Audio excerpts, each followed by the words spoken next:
No, she's had 2 other back surgeries. So Your head and their same surgeries and now she's taking it. She needs to go live in the space station where there's no gravity. Yeah, just gravity. Okay, so we'll make another start of it.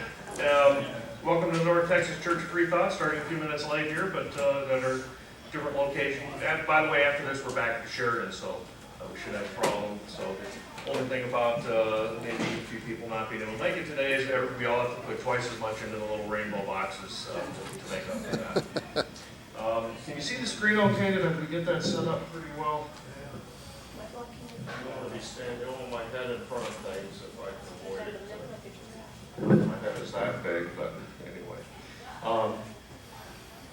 I want to just say right at the outset too, this subject, labor, capital economics and things like that. We've got a whole collection of people here, libertarians and people who lean socialist and people who are more conservative and so on. So we're just gonna take this as food for thought, and I hope you will join us later at the Golden Corral and tell me where everything I said was completely wrong and so on. At any rate, what do we do at our church? Oh, well, this is not going to work either without a little USB thing in it.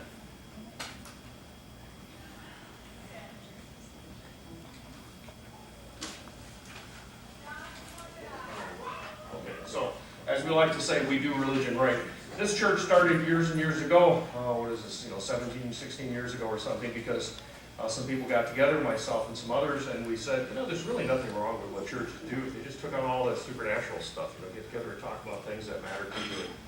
Even God, is sort of just a thought experiment. What would an ideal being be like? And it's kind of scary that thousands of years ago, people thought the ideal being was the kind of God that was described in the Bible. Surely we can do better than that, and we're not the first people that say that either. So facts and reason versus tradition, authority, and established belief. That's actually the dictionary definition of free thought. This is an interesting thing. You might have heard this. This to comfort the afflicted and afflict the comfortable was actually said by Finley Peter Dunn, who was a journalist, describing the role of newspapers. And the Mother Jones outfit has adopted this too, but it has also been adopted by religious leaders, including the Archbishop of Canterbury, as being the goal of religion, to comfort the afflicted and afflict the comfortable. And if you think about that, that's what we do too. We comfort the afflicted, which is us, as Mark said. Religion is the opium of the people. We need some opium to make us feel better, and we're not alone in the world, and it's the other people that are crazy and not us. And we can get our minds around a different way of looking at it, but at least when it comes to some of these kinds of things, we comfort each other. And also afflict the comfortable, because being free thinkers especially, we want to have our ideas challenged. And you can always tell a free thinker, because if somebody says A, the free thinker is going to say, well, maybe sometimes not A. They're always going to be a little contentious that way. If we have a creed, it's going to be something like this, that it's wrong always, everywhere, and for anyone to believe anything upon insufficient evidence. So great to have ideas, these thought experiments like I mentioned earlier, but to believe in things, that's really sort of a sacred act, and we have to be very careful about what we say we believe, and to be ready to change that belief if for any reason we think maybe we made a mistake. So, as you know, probably followers of other religions say that they're all sinners and they make mistakes, but you seldom hear them or see them saying, oh yeah, that was a mistake, okay, I'm going to go this way instead. And remember, your opinion on religious matters, that's what your religion is. Don't feel like you have no religion, that you're the fox without a tail, as Huxley said when he made up the term agnosticism. That's what he labeled his opinions on religious matters, calling it otherwise being a fox without a tail. So what we do is consider and struggle, grapple with the human condition, but without the hindrance of those supernatural doctrines. It's not about belief. And this is always what happens when people say, what's your religion? And if it's not familiar to them, they'll say, well, what do you believe? And our answer is always going to say, it's not really about believing. It's about thinking. It's about how and why you believe, and being willing to abandon those beliefs as soon as you think it through and have a better one. So we are free thinkers working to understand and live by the rule of reason, enjoy joint fellowship with each other like we're doing today, and we'll do afterwards at the Golden Corral, sharing our rational outlook and learning from each other, serving something larger than our own egos, and caring and helping for those going through life's passages who are hurting, and demonstrating that the rule of reason and a love for this one life we know is sufficient.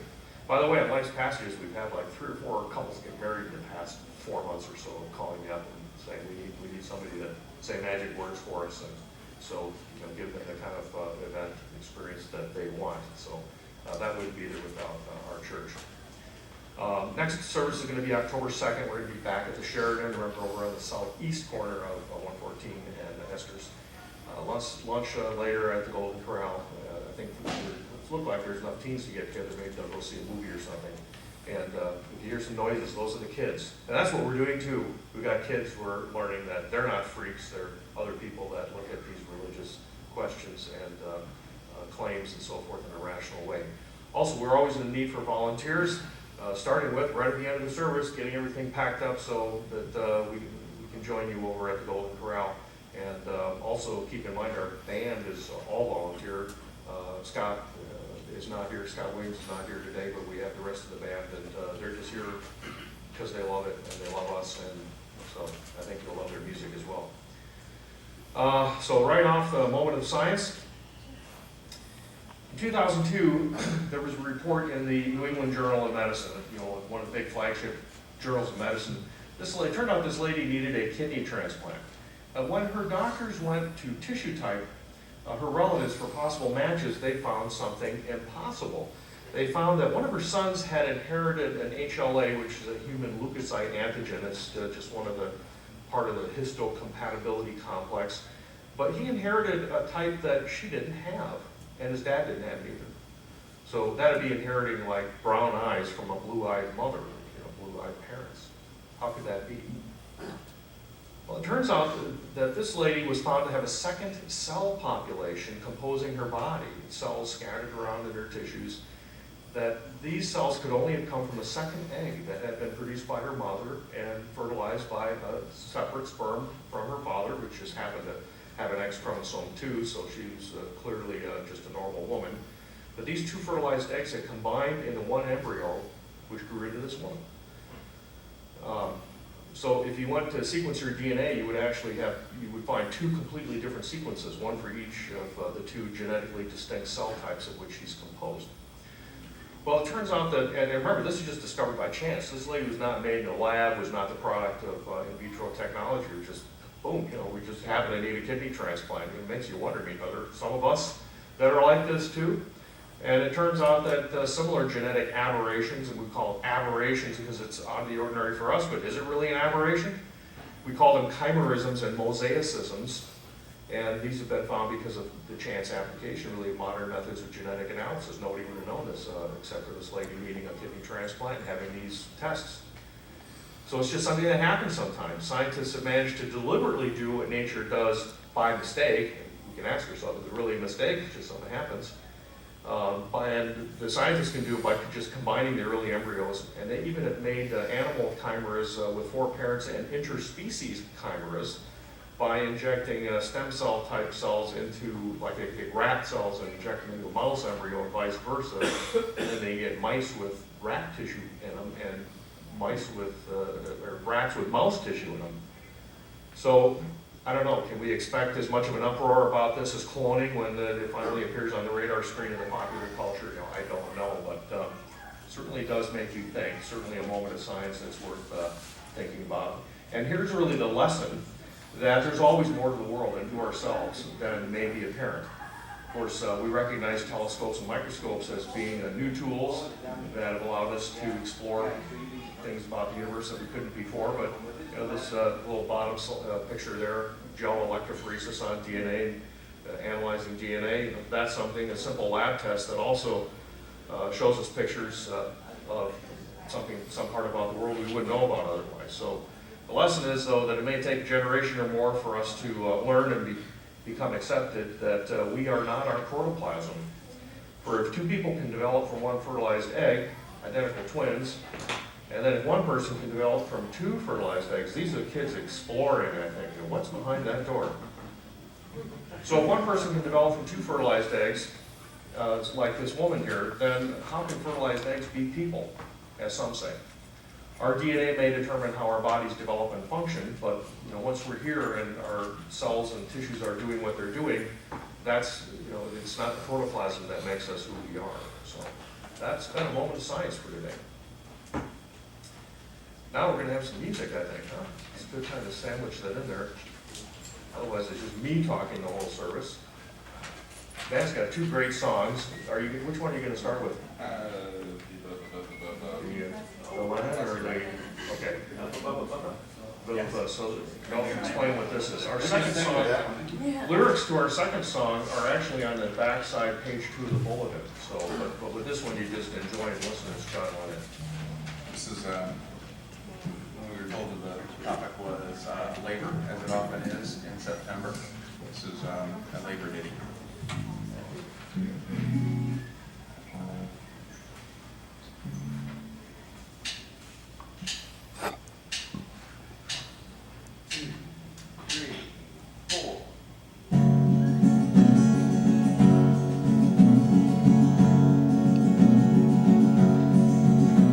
As soon as you're born, they make you feel small by giving you no time instead of it all,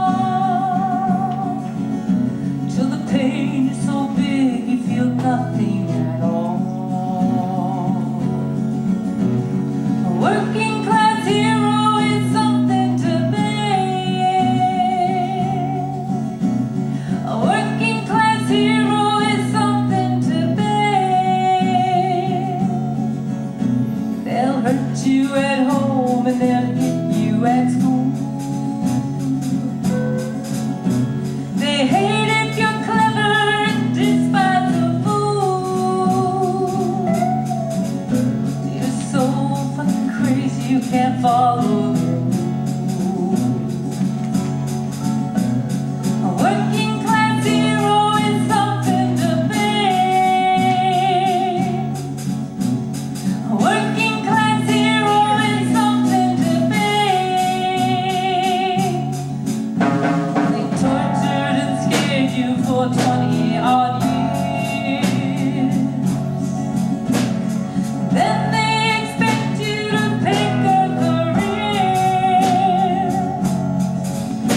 You can't really function, you're so full of fear. A working class hero is something to bear. A working class hero is something to bear. If you dope with religion and sex and TV, and you think you're so clever and classless and free, but you're still fucking peasants as far as I can see. A working class hero is something to bear. A working class hero is something to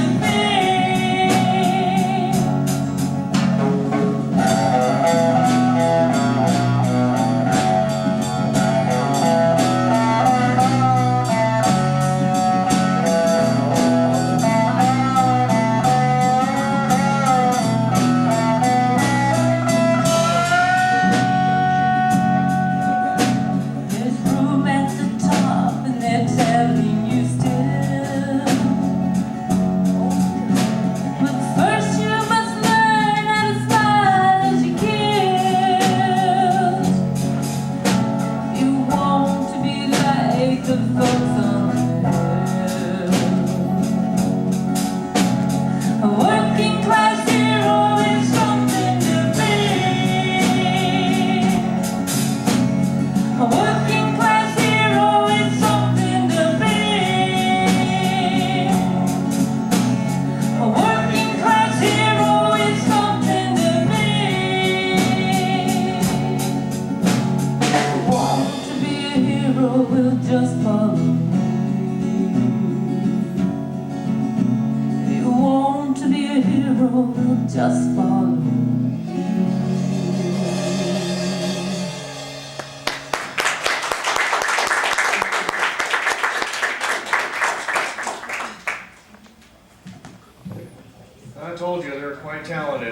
I mean, just absolutely amazing. We're so glad and grateful that they will come. Kathy and Kevin Smith, Jay Purrington, and Ed McGuire. So. Well, tomorrow's Labor Day, day to celebrate labor, by not working. Labor Day has an interesting and a very instructive history, and of course, we're not a history society or lecture society, but there's really a lot of stuff that went into Labor Day that's worth thinking about because it relates to what we think about every day and kinds of problems that we have. It really invites us to think about many things that relate to our lives and the conditions of living today. Before the Civil War, most industrial labor in the United States was temporary or part-time, and then after the Civil War, the industrialization really took off, especially with the waves of immigration that followed. Huge building on the railroads, trade unions multiplied and grew. By 1869, they were driving in that famous Golden Spike at Promontory Summit in Utah that created the Transcontinental Railroad. But of course, remember, that was a government-subsidized deal, and probably, they got that finished off before there were really national markets that could take advantage of it. And then 4 years later, the Panic of 1873 hit. So there's bank run, everybody's trying to get the money out of the bank. No FDIC in those days. And by the 1876, and what was happening then, that was a centennial, right? It's like 100-year anniversary of the United States. The country was in a deep economic recession. Prices were falling, many thousands of people were homeless. Of course, farmers were getting nothing back on their crops because of the falling prices. Unemployment in the major cities was as high as 25%. And businesses, including the overbuilt railroads, were failing. The U.S. Army had already been in decline since the end of the Civil War, and everybody was glad to be done with the war, and so the Army had dwindled. And then in the summer of that year came the news that George Armstrong Custer's 7th Cavalry had just been completely annihilated at the Battle of the Little Bighorn. So imagine living in that day and these kinds of things are going on. Now, add to this the presidential election in that year, 1876,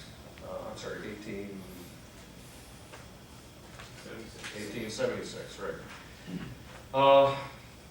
The Democrats ran this guy named Samuel Tilden against the Republicans Rutherford B. Hayes. And of course, when you recite the presidents, Tilden's not on there. Hayes won, but how did he win? Tilden won the popular vote by 250,000 votes out of about 10 million. So not a huge difference, but significant, clear.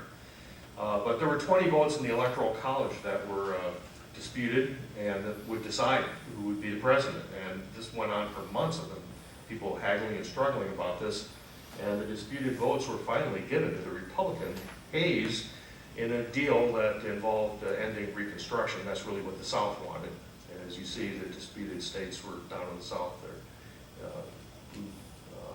Red states, Louisiana, Florida, South Carolina. Remember, South Carolina was the most revolutionary firebrand state that led the exodus of states out of the Union in 1861. So the following year, after further deterioration in economic conditions and businesses continuing to slash wages of those who were still employed, the Great Railroad Strike of 1877 broke out on July 14th. That started out in Martinsburg, West Virginia, spreading to Maryland, Pennsylvania, Illinois, and Missouri, at times accompanied by violent clashes and rioting, as well as a number of deaths, many injuries and property damage. And observing from Europe in late July, Karl Marx wrote Friedrich Engels. You all know who those people were. What do you think of the workers of the United States? This first explosion, sorry, I'm not talking with a German accent. The first explosion against the associated oligarchy of capital, which has arisen since the Civil War, will naturally again be suppressed, but a nice sauce is being stirred over there. Well, President Hayes did finally send in federal troops. He sent them from city to city to suppress the disorder, but it said that he's distinguished between strikers and rioters so that the oligarchy of capital was not the monolith that Marx supposed. Foreign agitators, communists, and widespread unhappiness over the 1876 election results were blamed. But instead of revolution, trade unionism in America gained firmer footing for more protracted struggle. There are actually some counterfactual history that's been written about this 1877 great train strike because, if there had been a king over here who behaved the way the kings in Europe did, they might have gotten a lot more brutal about it and might have set up the conditions for having a revolution over here. So kind of interesting to think about what might have happened had Hayes not done, as it turns out, the right thing. So do you think things are bad today? Do you think the American economy is in its death throes now? So, take a moment and imagine what it must have been like to have been the average person in 1876, 1877. Suppose you were one of the veterans of the Civil War on either side. Suppose your business had gone bust or you lost all your savings and one of the many bank failures. Remember, like I said, no FDIC. Or suppose your pay had been cut drastically or you were driven off your farm. Suppose you voted for Samuel Tilden, as a thin majority of Americans had, and saw the White House given it as Rutherford B. Hayes, so-and-so, that he was called at the time. But, back to Labor Day. As you can tell by now, it wasn't to be something like a cheery Thanksgiving, Christmas, or New Year's, or patriotic Independence Day, or President's Day, or even some kind of mildly contentious recognition of a historical figure like Martin Luther King. Oh, he was a bad guy. No, he was a good guy. Well, he plagiarized, yeah, but this and that. No, Labor Day was enacted by the U.S. Congress in 1894 for what may be considered political motivations, or maybe instead simply out of fear. Or maybe, given the context, it was the fear that was politics. Because until the Great Depression, the Panic of 1893 was considered the worst economic downturn the U.S. had ever experienced. The Philadelphia and Reading Railroad went bankrupt in February of that year, just 10 days before the second inauguration of President Grover Cleveland. Before the end of the year, there were 3 more major railroads that had gone under, as well as 15,000 other companies and about 500 banks. And remember, no FDIC then. Farmers saw the prices of their crops plummeting, unemployment soared, reaching about 18% nationally in the following year. And those who still had jobs had their wages cut. Many strikes broke out, including the ultimately unsuccessful bituminous coal workers strike that began in April of 1894. But the biggest and scariest disturbance started at the Pullman Palace Car Company. Remember, they made those great Pullman sleeper cars that the trains were using. Faced with greatly reduced demand for these sleeper cars, the company laid off hundreds of workers and cut the wages of those who remained an average of 25%. Meanwhile, the rent that George Mortimer Pullman charged to live in his town, in what is now the south side part of Chicago, and you had to live in that town if you wanted to work for Pullman Palace Car Company, which he ran like almost a feudal fiefdom. I mean, they could even, the officials of the company could barge into your home at any time to check for cleanliness and things like that. And they could give you 10 days notice before you had to move off. He even charged rent at the church so that religious groups couldn't have their services there unless they could pay George Pullman. But anyways, George Pullman didn't cut the rent cost of what it was to live in his town. And if you didn't pay his rent, it was taken out of your paycheck. On May 11th of 8, there's a picture on the lower right there of what these posh inside of these sleeper cars. So on May 11th of 1894, 3,000 Pullman workers went out on a wildcat strike. They just spontaneously decided to do it. Some of these strikers were members of the American Railroad Union. Remember, that was the one that Eugene V. Debs started.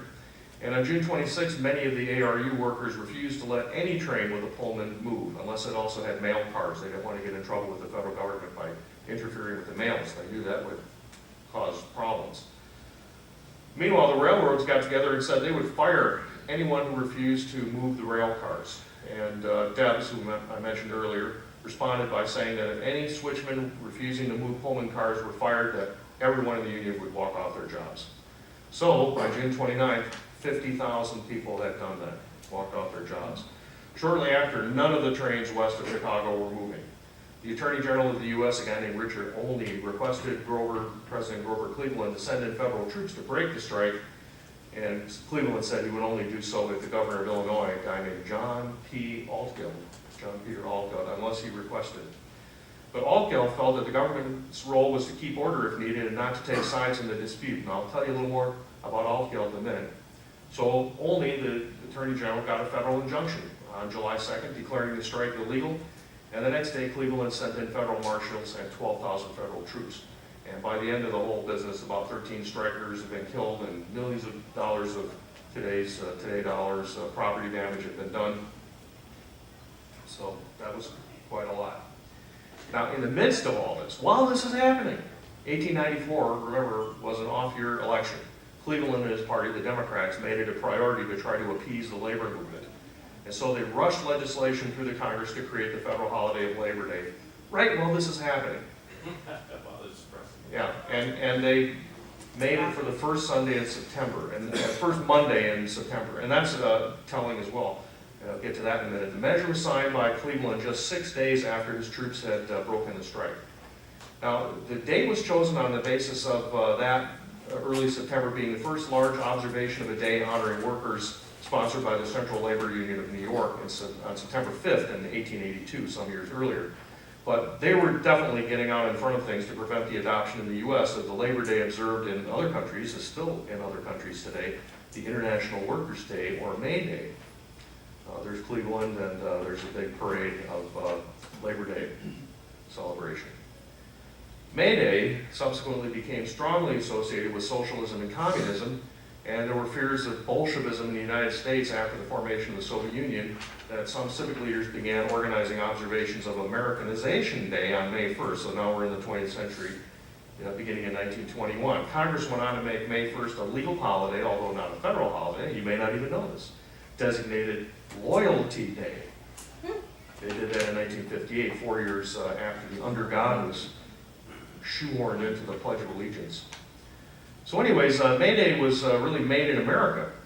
Although the first of May had been a traditional spring holiday for a long time, the Marxist Communist Second International had chosen this day in 1891 as International Workers' Day to commemorate this, the 1886 Haymarket Massacre. All right, so now we're back in the 19th century, so some years before all this business with the Pullman strike and legislating Labor Day. So, this happened in Chicago at a rally in support of the 8-hour workday in Haymarket Square on May 4th, 1886, where, under otherwise peaceful conditions, some unknown person lobbed a pipe bomb at the police line. And the policemen responded by discharging their pistols into the crowd and each other. 8 policemen and at least 4 others were killed and scores were wounded. Here's a memorial that they have in Chicago, if you go there, about the Haymarket Massacre. 8 of the protesters were arrested and tried, 7 of whom were sentenced to death. 2 of the condemned had their sentences commuted by Illinois then-Governor Richard James Oglesby. One of the prisoners committed suicide in his cell with a piece of dynamite that was smuggled into him. He put it in his mouth and blew off his face. He died in agony about 6 hours later. And the other 4 were hanged on November 10th of 1887. John Peter Altgeld, remember him? That's the governor of Illinois now. He had been elected Illinois governor in 1892 with the support of labor groups. And shortly after taking office, he pardoned the 3 surviving Haymarket prisoners and was overwhelmingly condemned for this and called a murderer and an anarchist, the equivalent at that time for what later was being called communist. While in office, Altgeld pursued stringent workplace safety regulations and he worked very hard to prohibit child labor. After the Pullman strike, Altgeld went to work because of what Cleveland did, sent troops in without his asking to keep Cleveland from getting the nomination, and indeed the 1896 presidential nomination for the Democrats went to William Jennings Bryan, somebody else may have heard of. During the 1896 campaign that pitted Bryan against future President William McKinley, Altgeld had this to say, and you could just think about transposing the words for a reason. There's John Peter Altgeld. And here's what he said. "It is a remarkable fact that those men and those influences whose slime is dissolving our institutions are all helping Mr. Hanna, who is McKinley's campaign manager." So they knew who the campaign managers were then too, and saw them as the manipulators behind the scenes. And he went on to say, "Everything within their reach is being prostituted. They have dragged the American flag in the mire by using it as an advertising sheet for McKinley and Hobart. Wave the flag and plunder the public is the gospel of McKinleyism." Almost like to say, transpose that to politics today. There's Altgeld on the left and Pullman on the right. Altgeld's political career, as I think I referred to, was basically ruined after he pardoned those surviving Haymarket prisoners. He ultimately died in 1902 at the age of 54. He had a lot of poor health along the way too. And when he died, thousands filed past his body as it lay in state in the lobby of the Chicago Public Library. Pullman, meanwhile, who had died in 1897, had been buried in Chicago's Graceland Cemetery at night in a lead-lined coffin and under several tons of steel-reinforced concrete because of concerns that vandals might loot his dead body. So now what a Labor Day. I think we can safely say that many, if not most Americans, don't even know about this Haymarket Massacre of 1886 that created the International Workers' Day that all the other countries celebrate as Labor Day. Most probably don't know about how Labor Day here became a federal holiday less than 10 years later after the Haymarket Massacre, and during economic hard times, and really in the midst of this terrible Pullman strike, one of the worst civil disturbances in U.S. history that experienced up to that time in connection with the grievances of industrial workers. It's good to celebrate the abstract concept of productive work, of course, and even though labor unions are held in disrepute by many and their membership actually is at its lowest in 70 years now, reported in January this year down to 11.7% by the New York Times, clearly the labor movement that began in the United States in the 19th century helped to bring about the many changes in the law that became necessary with the changes in what Marx called the mode of production over the last 200 years. It is said even by some economists that improvements in wages and working conditions would have come about anyway due to economic forces and technological advancements, but I think it can be said that the labor movement was in actual fact the way in which these improvements came about. It was part of the mechanism by which the economic forces and technological advances had their effects. And had it not been for the labor movement, we might fairly ask, how would those changes have taken place? It's curious, isn't it, that we have Labor Day, but we have no capitalist day, no financier day, no industrialist day, no factory owner day, and not even any stockholder day. Is that because the labor union leaders and strikers of the late 19th century had more real political and economic clout that they instilled more worry in the nation's leaders than the Rockefellers, Mellons, Flaglers, Morgans, Vanderbilts, and Carnegies of the so-called Gilded era? Or did the workers just get the holiday while their bosses got the money and power?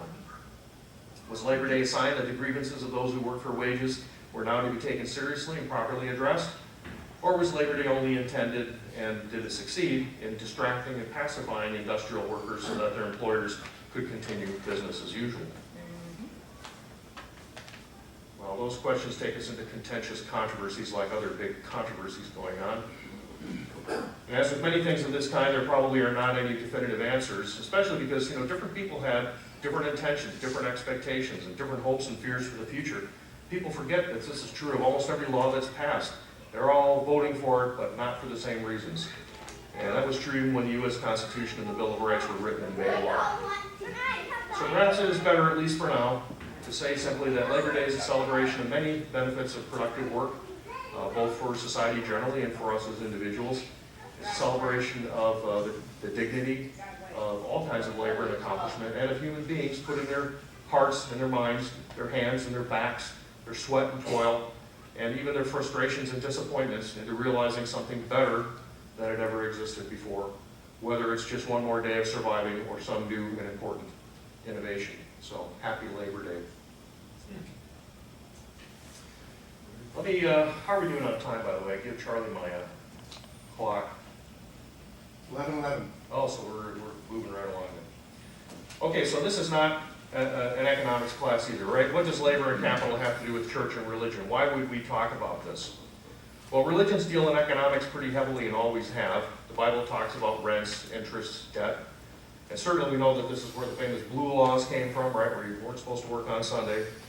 And there's also this famous parable that this character Jesus is supposed to have given us, that a master leaves town and he leaves 3 different servants with different amounts of talents or bags of gold and money.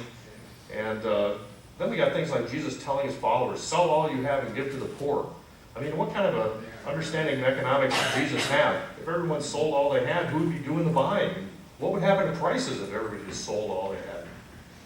In Islam, too, there are lots of businesses and business and economic rules. Islam forbids lending of money at interest, for example. You can find all kinds of interesting things on the internet about how they're trying to get around that. Almost like the Jewish people that have to string wires around in different areas so that they can move freely during the Sabbath. Anybody heard about that? No. Yeah, well, there's all kinds of, because they have these religious rules having to do with when they can conduct business and so on. Anyways, the Islamic businesses are not even supposed to borrow money. Instead, they have to make partners of those who allow them the use of their money. And then Islamic zakat, that's a form of redistribution of income. In a broader sense, the conditions of economic life have religious dimensions. We talked last month about slavery, for example. And people talk today about who was worse, the slaves in the South or the serfs in Russia. which interestingly enough, in the year that the Civil War broke out, 1861, that's when the serfs in Russia were formally emancipated. Of course, it took a while for them to actually get emancipation, just like the Americans of African ancestry in the South. And as we know, down there, the black code down there, down here, but black codes and Jim Crow laws that followed the Civil War had the effect of burdening these Americans of African ancestry with basically all the same disadvantages of slavery and none of the advantages when they were just nominally free. We also mentioned wage slavery last month as being an epithet that Southerners in support of slavery applied to the North, saying, hey, you guys are even worse than us. But wage slavery is still referred to today as being the condition of most people who must either work or starve. The days are gone when, as arduous and daunting a task as it was, all you had to do was go out and claim some land and start farming it. And what did that old proverb or saying, give a man a fish and he'll eat for a day, but teach him how to fish and he'll eat for a lifetime. Come on, folks, where can you go and fish without having to get a license, without needing to work for somebody to get money, because it's the only way you can get money. Well, love him or hate him, though we need not do either, really, Karl Marx was onto something when he considered how the conditions of human living are related both to the mode of production as well as historical forces, because wherever you are, you've got there through some historical process. Our bodies got here through a process that's in the past. Marx correctly saw in his day that vast and growing masses of people, including children, working almost every waking hour under difficult and often dehumanizing conditions for wages that barely allow them to stay alive and in squalid conditions at that was just not sustainable. Marx thought he knew what would eventually happen, and we know now, of course, that he was wrong. But what did happen and where we are now should be of equal concern to us as it was to Marx. In 21st century America, it still makes a great deal of difference whether you're born to poor parents or to rich parents, I should say, or to poor parents and maybe an uneducated single parent, maybe of marginal parenting competence with little or no social or family support. But the circumstances into which you are born probably don't make quite as much difference now as they once did, even a few hundred years ago. Still, the vast majority of people, except for those born with a trust fund or the kind of connections that can put them on easy street for a lifetime, you have a certain daddy, you just get on a corporate board, and that's a nice way to survive. But everybody else is going to have to survive on their own in the sort of economic conditions in which everything you need and everything you want takes money. And the only way most people can get money, unless you can rob a bank or your government can print it, is to do something that other people will give you money for, and that's wage slavery. Now I think here's a little mousetrap with money in it, so I'm going to go and grab it. Oop, I got bit because now I have to work, and I've got to do it the way my boss says too. And I think we could all think of many things that are terrible about wage slavery, but on the other hand, it's pretty amazing in a money economy that anybody with that money, that dollar, or whatever the cost is, can get the same soft drink, the same sandwich, same piece of fruit to eat, and the piece of fruit may even be out of season, flown in from some other country. And there's a certain egalitarianism in that, one that not long ago would have been almost unthinkable. There's also a certain moral symmetry in the immorality of having to do what a boss says, how, when, and in the way we were told to do it, because everyone, once they have money, is a boss. The lowest paid wage earner can take their money, as little as it might be, to one business or to another, for whatever it is they choose to buy. They have a choice. To be enslaved for the sake of a dollar is also to be empowered by that dollar. So, the poorest person and the richest person get the same can of Coke or Dr. Pepper. To be sure, we can all think of many criticisms we would make about the conditions of economic existence today. We would almost certainly agree about many things that we would like to see improved, all or most of which would relate to making it easier for people to work, to get the necessities of life, and still have the resources to meet their responsibilities as wives and husbands and neighbors and parents and citizens. But this is where all the arguments begin, with how to improve things and even whether it's possible to improve certain things. Marx famously, so it's a tightrope type of situation, how are you going to do that? Marx famously said, the philosophers have only interpreted the world in various ways. The point is to change it. But Marx might have considered it was not original with Marx. He should have considered what Francis Bacon observed long before Marx came along. Nature, to be commanded, must be obeyed. That is, it's one thing to observe and analyze something, but to change it, you have to understand and make use of it. You have to exploit it. You you have to obey the principles and forces that give rise to it. And in the case of human existence, and especially the economic conditions of human existence, that has to include the individual, the element of individual human self-interest. That's a part of human nature.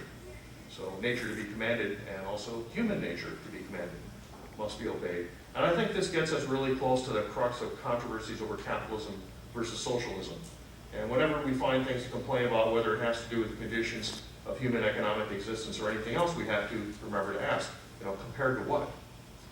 I have some videos that we can show and discuss. I think we're probably getting a little late. I don't know, we're really getting late on time, but we do want to hear this other song. So maybe we should just take a break before we throw out some videos, or let me just see how quickly I can get something. It is really hard to find what are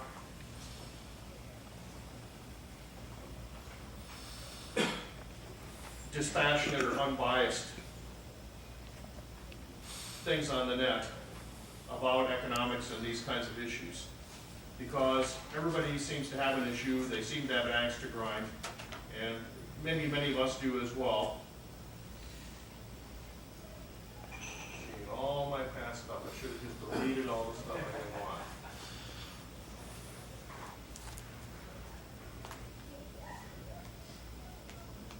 If you see something that says Chomsky, let me know.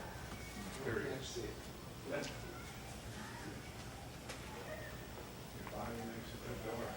I'll get out of the way as soon as it loads up.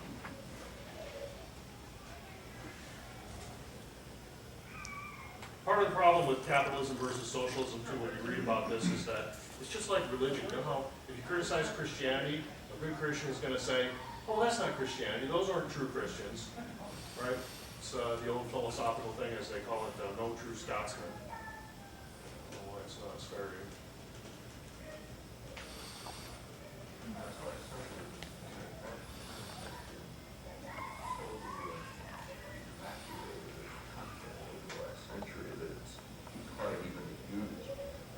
Soviet Union, for example, was called a socialist society, and it was called that by the two states that began the operations in the world, the U.S., the Western one, and the Soviet one. They both called it socialism for opposite reasons. The West called it socialism in order to defame socialism by associating it with this miserable tyranny. The Soviet Union called it socialism in order to gain whatever, to benefit from the moral appeal that true socialism had among large parts of the general world population. But this was about as remote from socialism as you can imagine. And the core notion of, at least traditional socialism, is that working people have to be in control of production, and communities have to be in control of their own lives, and so on. This goes, the Soviet Union is the exact opposite of that. Working people had no control over anything. They were virtual slaves. And the collapse of the Soviet Union is, in fact, a small victory for socialism, in my opinion. It eliminated one of the major barriers to it, and should have been recognized as such. But the term has been, as I said, become so meaningless that it's hard even to use. If we use it in the traditional sense, which you brought up, that goes straight back in American history. You read the working class press in the mid-19th century, press published by artisans and what were called factory girls, young women from the farms working in the textile mills in eastern Massachusetts, which was the center of the beginning of the Industrial Revolution. Their press was calling for, they said their theme was that those who work in the mills ought to own them. Wage labor, which was called wage slavery, was regarded by most Americans as not very different from slavery. Even the Republican Party regarded wage labor as just at best a preliminary to free labor, but intolerable, because it's a kind of servitude. A large part of the northern population fighting the Civil War was fighting under that banner. This goes straight through the 20th century, the idea that people should be in control of their own destinies and lives, including the institutions in which they work, the communities in which they live, and so on. Call it what name you want, but that's traditional socialism. And there are today attempts to describe a kind of a detailed vision of the future based on these notions. The most extensive and detailed one I know is by Michael Albert at ZNet, which he mentioned, participatory economics, and there are other such proposals. But I think this is deeply ingrained in people's understanding and consciousness and barely below the surface. In fact, it's a call for essentially extension of democracy to the industrial sphere and to the communities as well. We should also bear in mind that the leading American social philosopher, John Dewey, who's as mainstream as apple pie, his main work was concentrated on democracy. He pointed out over and over again that as long as we have what he called industrial feudalism, that is a tyrannical control, private power controlling production and commerce, democracy will be very limited. It has to move to what we call industrial democracy if we hope to have significant democracy. As for politics, his position was that until that happens, politics will be the shadow cast over society by big business, whatever. And I think most of the population recognizes that and accepts it. Anybody with any thoughts? I'm going to set up another one. If you want to come up to the microphone. The one thought I had is, if I'm working for a company, I want the ability to kind of do what I'm supposed to do in the way I want to do it, how I do it. Most people want some freedom in terms of how they operate and do their work. But it's certainly possible to have a 50% plus one be tyrannical as much as it is. I mean, look at how the contest turned out between Tilden and Hayes. Nobody really, except for the supporters of Hayes, the minority that voted for Hayes, were happy about the outcome of that. So. When was this recorded? I'm not sure. It's book TV, and Chomsky's written tons and tons of books. I'm just wondering how current it is as to what's going on today, right now. Is it 1 year old? Is it 1 month old? Is it 10 years old? I'm not sure, but I looked at a lot of videos before selecting these that I have, and it did not seem to me that it was dated. Just curious. Yeah. Timing is everything sometimes. Yeah, true. Although I didn't think he said it. Was there anything he said that you thought was sort of dated or could be dated? No, not. I'm just curious as to if he was like, actually prophetic, or is he just describing what's going on right now as it's happening? Does that make sense? Yeah, I see what you're saying. Of course, the interesting thing about economics and business and even politics and all these kinds of decisions and grade is not responding, is that if you make the same prediction long enough, it's going to come true. And Yeah, it's all very cyclical. So. Yeah. Okay, so here's. There is no doubt that the Prime Minister has in many ways achieved substantial success. There is one statistic that I understand is not however challenged, and that is that over her 11 years, the gap between the richest 10% and the poorest 10% in this country has widened substantially. How can she say at the end of her chapter of British politics that she can justify many people in a constituency such as mine being relatively much poorer, much less well housed, and much less well provided than it was in 1979? Surely she accepts that is not a record that she or any Prime Minister can be proud of.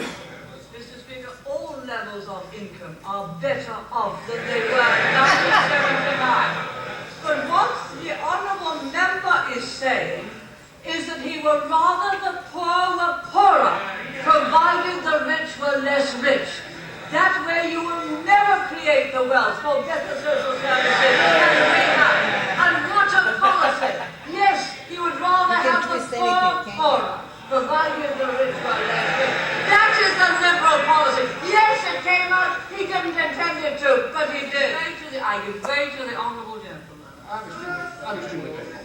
The Prime Minister is aware that I detest every single one of her domestic policies and have never hid that. And I think that the honourable gentleman knows that I have the same contempt for his socialist policies as the people of East Europe who experience it have in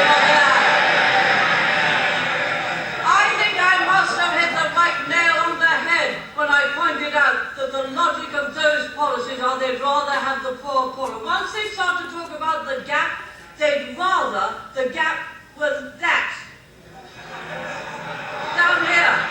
That. Not that. But that.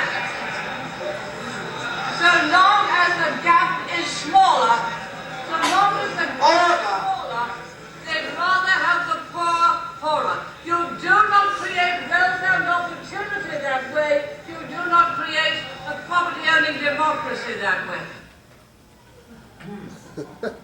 Comment? You get money on everything. We're not really talking to each other either, right? There's no communication there. There's no communication there, right? And of course, the problem is that economics and countries and what people do is not like bacteria in a lab where you can try out different things and see what's possible. Because obviously, you know, if she says, oh, they would rather have this, where the gap is smaller and everybody's, and the poorer even poorer, than to have the poorer up here and the rich up here. But that's a false dichotomy, isn't it? How do you know you can't have a situation where you can get things up here, that with the right public policies you can get to that point? The problem is that, as we see today, people say, well, let's do that with taxation, with this, with that, and you don't really know how it's going to turn out. And I think the fear today, too, is for 70 years in a place that was once called the USSR, they tried to do that. And as Chomsky says, yeah, but they didn't really try to do it the right way and so forth. Well, should we have another 70 years of Noam Chomsky and his followers trying to do it the right way? Playing with people's lives? I mean, that's a tough decision to make. I'm not saying should or shouldn't be done, just saying, you know, here's the difficulty with that. And when churches get involved in this and religions get involved with this and trying to recommend one thing versus another, a lot of times they leave that out and don't pay enough attention. They just think everybody should kind of suck up and put up with whatever happens when they try to make the world better. There probably was no, maybe it's just going to start. When you see around the globe the maldistribution of wealth, the desperate plight of millions of people in underdeveloped countries, when you see so few haves and so many have-nots, when you see the greed and the concentration of power within, did you ever have a moment of doubt about capitalism and whether greed's a good idea to run on? Well, first of all, tell me, is there some society you know that doesn't run on greed? Do you think Russia doesn't run on greed? You think China doesn't run on greed? What is greed? Of course, none of us are greedy. It's only the other fellow who's greedy.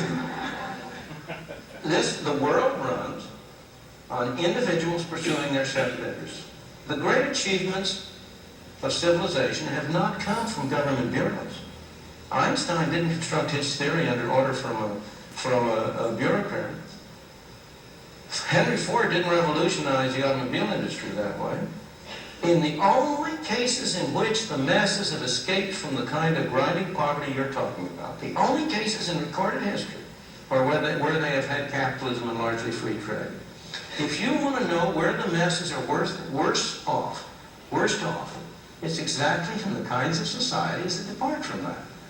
So that the record of history is absolutely crystal clear that there is no alternative way so far discovered of improving the lot of the ordinary people that can hold a candle to the productive activities that are unleashed by a free enterprise system. But it seems to reward not virtue as much as ability to manipulate the system. And what does reward virtue? You think the communist commissar rewards virtue? You think a Hitler rewards virtue? You think, excuse me, if you'll pardon me, do you think American presidents reward virtue? Do they choose their appointees on the basis of the virtue of the people appointed or on the basis of their political clout? Is it really true that political self-interest is nobler somehow than economic self-interest? You know, I think you're taking a lot of things for granted. And just tell me where in the world you find these angels who are going to organize society for us. Well, I don't even trust you to do that.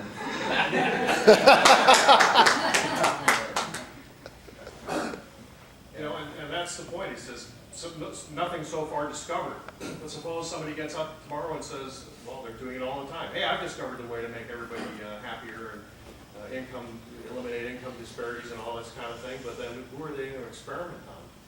You know, if you think you have a great idea, go out and start a company founded on that idea. You would transform the country and the world if you hit upon it, but if the requirement of if your idea is only going to work by putting up barbed wire around a plot of land and forcing everybody to do it your way so that you can have the opportunity to show them, that's probably too high a price to pay. Anybody have other comment? Well, I've always said, you know, how people pretty much bitch and moan about politicians and the elite and how they're corrupted and they're greedy and everything, but I just see that as a reflection on society as a whole. I mean, if you look around you, and I'm not saying everyone is like this, but most people, if they had the opportunity to get rich and step on their neighbors, their relatives, whatever's backs, they would do it. I've seen it they'll deny it, but I've seen it over and over again. Of course they'll deny it. And how many people are going to say, I think porn is good, I watch it every day. But what's the biggest selling thing out, you know, what's the most use of the internet going on today? Yeah. Or you look in this state, I mean, every other corner has, you know, strip clubs and, I mean, there's a church on one corner and then there's a strip club. Yeah, so what people say and what they do are a little different. Even Phil Donahue started out saying the terrible maldistribution of income. Apparently he's talking about other people who make a lot of money because he's not impoverishing himself to give to, you know, whatever he thinks who got that, and yet most, well, maybe, I don't know about most people or not, but, you know, I can imagine it happened to me in a store and they give me too much change and I go, you made a mistake and you give it back. I mean, if you think that you wrongly acquired something, you should give it back. But Phil Donahue's got to be talking about people that are far richer than he is when he talks about this terrible maldistribution of income caused by greed. And then I have Cash to thank for this. We had a little discussion about these matters, and I was, as I said at the outset, very concerned not to, try to get doctrinaire. I hope I'm really kind of not doctrinaire, is the fact of the matter.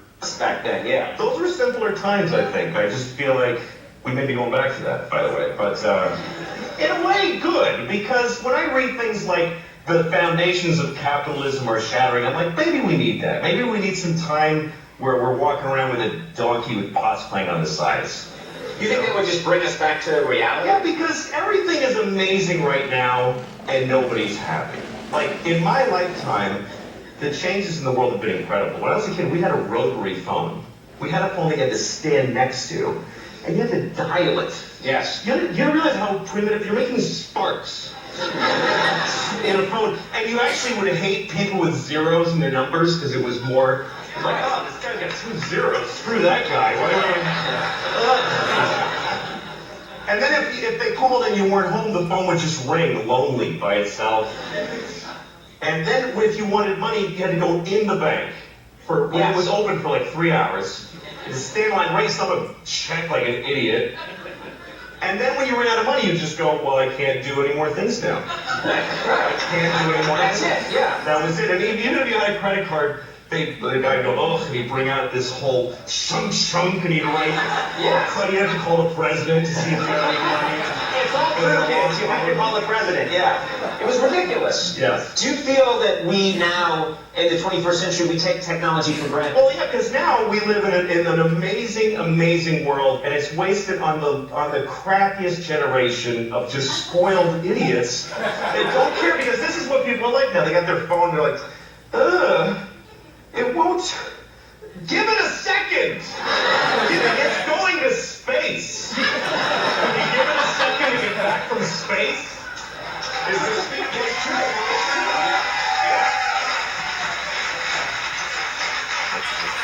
I was on an airplane and there was internet, high-speed internet on the airplane. That's the newest thing that I know exists. And I'm sitting on the plane, they go, open up your laptop, you can go on the internet. And it's fast, and I'm watching YouTube clips. I'm in an airplane. And then it breaks down. And they apologize, the internet's not working. The guy next to me goes, this is bull. Like,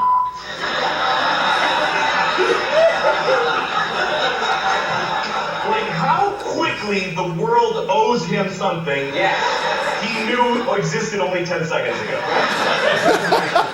And on planes,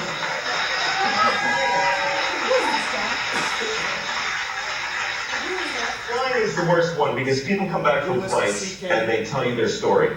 And it's like a horror story. They act like their flight was like a cattle car in the 40s in Germany. That's how bad they make it sound. Right. They're like, it was the worst day of my life. First of all, we didn't board for 20 minutes. And then we get on the plane and they made us sit there on the runway for 40 minutes. We had to sit there. Oh, really? What happened next? Did you fly through the air incredibly like a bird? Did you partake in the miracle of human flight and not contributing zero? Why? You're flying! It's amazing! Everybody on every plane should just constantly be going, oh my God! Wow! Yes! You're flying. You're sitting in a chair in the sky. Yes.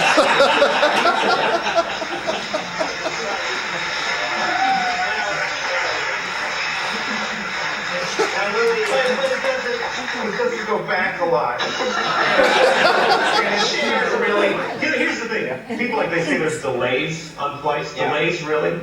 New York to California in 5 hours. That used to take 30 years. And a bunch of you would die on the way there and have a baby. You need a whole different group of people by the time you got there.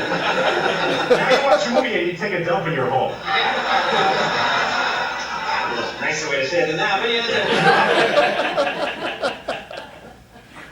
That guy is Louis C.K. or C.K. Lewis. I forget which is this Louis C.K. Yeah. Yeah. So, anyways. It's all about Makes me perspective. laugh every time. And as I'm watching it again, I'm thinking, he's saying such obvious things, you know. You're sitting in a chair in the sky, and everybody's laughing. It's like, you can be funny just by saying, you know, 2 and 2 is 4. So, anyways, I mean, what is his line of work? Is he a comedian? he is a comedian. Yeah, he's got some other stuff on YouTube, but there he is on Conan. Well, I don't know why it's not going. I'm going to tell you something. This is the worst day ever because your computer is. Computer's frozen. It's the worst day ever! My laptop is frozen. It's taking a while to do its thing. I'm going to tell you something. Well, then you Tim, I'm going to tell you something. Tim. Yeah. I'm going to tell you something about flights. Come on up here and talk on the microphone. Well, this was years and years ago when I was a kid. First time I flew. Hold that down. Turn it on. Yeah. Make sure it's on. Don't worry about it. Just It's say on. it. Yeah, we can hear you. Okay. Well, I'm from 30 years and years ago when I first traveled, rode a plane. I was little. I remember when the plane landed, everybody applauded. Did you have some turbulence? Everybody applauded. No, that was good. 45-minute flight from Izmir to Istanbul, and everybody applauded. It was customary to do that, so we had such low expectations of our technology and of our pilots then. So when he started working, I said, yeah, I lived through that. We had such low expectations. It was a success to land. Well, taking off with an applaud, it was okay. I remember You that. didn't even have to stop in the Sierra Nevada and freeze in the snow and eat each other for a little while. 2 plus 2 is 4. So you can get a laugh. I can prove otherwise. That me too, binary. Go binary. Yeah, I know. 2 plus 2 equals 5 for large values of 2. Now go hexadecimal. I'm impressed.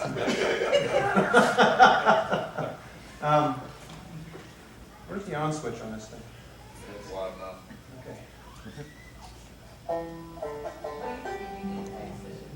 Well, I don't know what to say about this song, but it did occur to me to say that usually we go by the band goes by the name Faithless Companions, but we're missing a member today, and so I thought perhaps we should retitle ourselves Scot Free.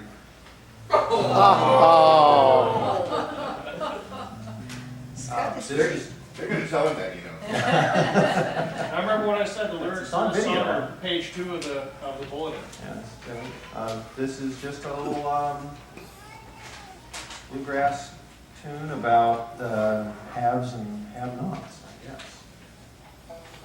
Let's see. A 1, 2, a 1, 2, 3, 4.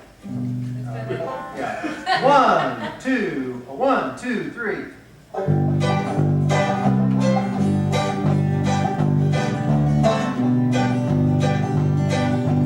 live in a city of walls and walls, walls, and the lanes and walls and the halls. You can walk through the walls, but you don't want to. And God knows those who actually do. 100 little houses all in a row. There's a church and a school and a grocery store.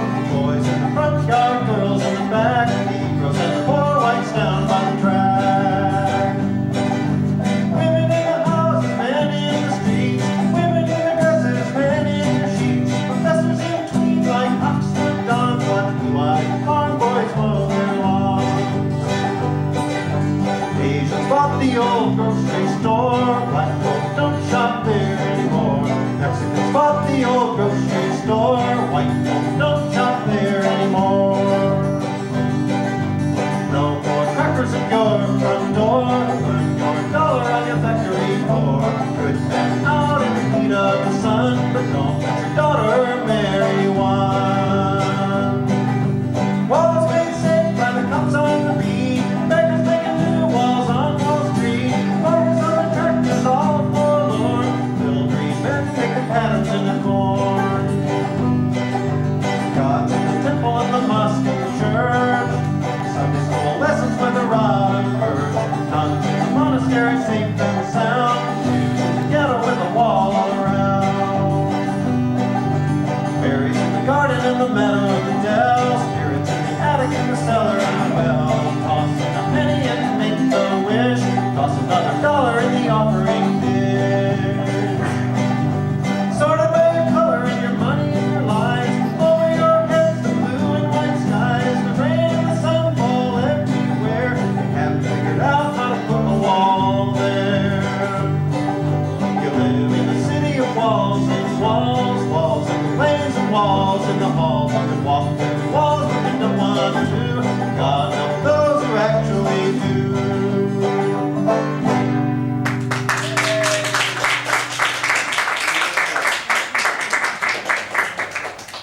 Ed McGuire and Scott Free, Faithless Companions.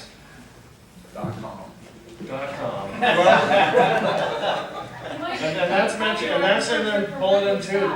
What's that? Ridley Scott already uses Scott Free as his. Oh, has he trademarked it? Well, at the end of all his programs that he produces, so. He has his little logo and everything. Well, we're at the end of our program, folks. Hope you have lots of things on your mind that you can discuss over some food at Golden Corral. So please think about this. You know, if you go to see a really good movie, you find yourself thinking about it for a while afterwards. That's our goal, is to give you things to think about for a while. Should last you the whole month, though, because our next getting together, remember, is in October. Remember, too, Freethought is not free. Please give us your generous tax-deductible donations of gold-backed currency. Oh, you don't have any of that? Well, legal tender, et cetera, in our rainbow boxes, of which we've got 2 outside and 1 in the back on the chair on the right as you exit. We really do very much depend on your continued support. Also your volunteerism. Like I said, we need to get some things picked up here for one group, and then also you guys with the band, you need some help too? Get an extra person would be good. All hands are welcome. And we have volunteerism that goes behind the scenes too. Some people over here with our kids, showing them a good time so that they want to come back. And Rusty and Sarah Nadel still working on getting our website up, which we hope will happen pretty darn soon. It's looking really fantastic. So a lot of reasons to give us your money. We're doing together what none of us can do on our own. I mean, you can't sit at home and have this kind of experience. It's just great to get together, and especially when we have the band with us. Help us promote your values. Demonstrate your commitment and be the future that you wish to see, as Gandhi taught us. So go in the joy of reason, and we'll see you on October 2nd, and of course afterwards here at the Golden Corral. Now we're going to be back in the Sheridan Grand next month and subsequent to that, so at least for the foreseeable future. So, anybody else have anything important to? We'll see you next time then. Appreciate it. Thanks everyone.